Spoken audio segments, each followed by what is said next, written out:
guys, ayan na guys. Nako guys, minsan guys, namimiss ko talaga ang paksyo na ganito guys. So nagluto tayo guys.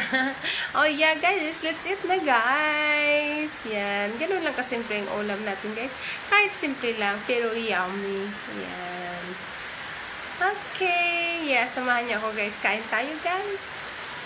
Yes, kain tayo. Kain.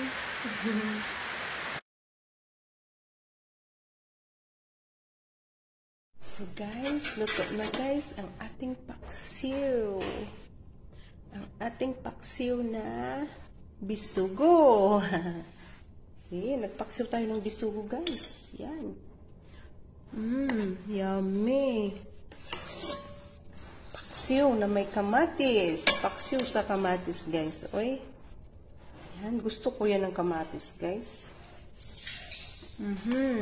Tapos nilagyan ko siya guys ng okra. Nilagyan ko guys ng okra. Yan.